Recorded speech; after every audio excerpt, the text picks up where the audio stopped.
A landmark agreement has several major AI leaders agreeing to deploy their AI capability on the Pentagon's most secure and classified networks. This news is just out today. Those companies include SpaceX, OpenAI, Google, NVIDIA, Reflection, Microsoft, and Amazon Web Services. Joining us right now to talk more about it is Emil Michael. He is the Pentagon's Chief Technology Officer. And Emil, thank you for being with us today. Let's describe what went into this and why you are now going to be deploying so many different AI services and capabilities throughout the department. Well, what we've learned since we started this effort at the Department of War is that it's irresponsible to be reliant on any one partner. And we learned that that one partner didn't really want to work with us in the way we wanted to work with them. We went out and made sure that we had multiple different providers, both open source, which is a new effort here at the department, and the proprietary model companies and the infrastructure companies like Microsoft and AWS, and got them to agree to sign up to work with us on classified networks to make sure we had diversity of supply, we had the best of the best, and we had multiple different paths with open source and proprietary. Look, I understand wanting to diversify and not be reliant on one supplier for anything. That makes sense. When you're using this many, do you risk having chaos from trying to figure out how to implement all these different things? How do you manage that? And then you've got employees at Google who have asked their company to reject this offer or this deal with your department. What do you think about that? Because I know you're referring to Anthropic and the issues that you had there. They're, by the way, not on this list of companies that you're going to be working with on this. Yeah, that's right. They're not on the list.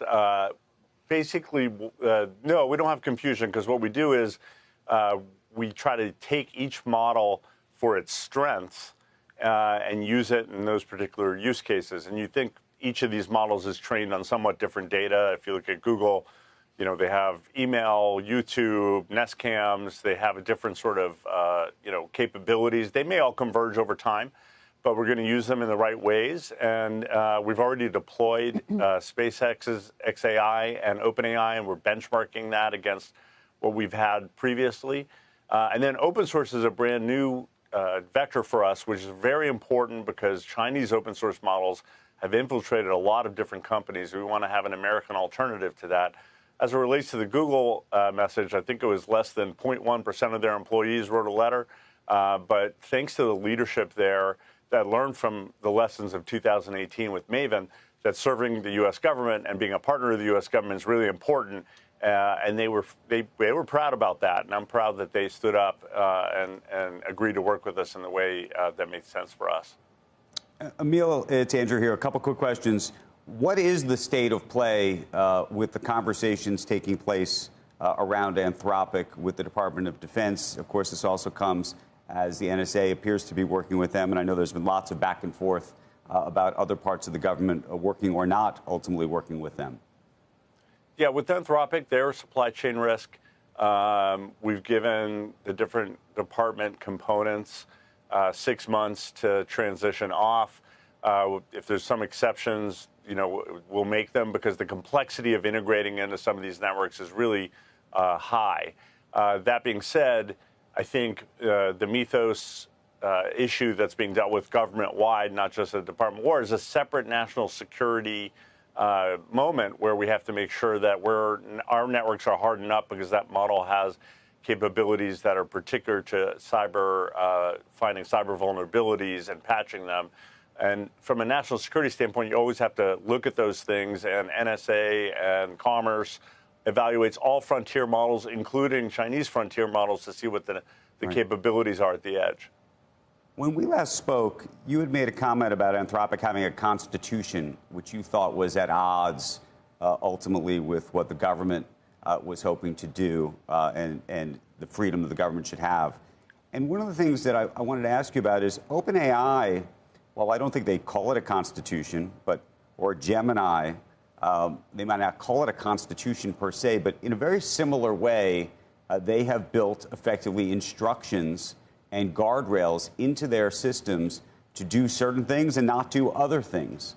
And some of those things are almost identical to the things that Anthropic has. built into its guardrails, if you will. And so I'm hoping maybe you could decipher or explain what the distinction is in your mind. Yeah, I think you're mixing up guardrails and how the model's designed around core principles.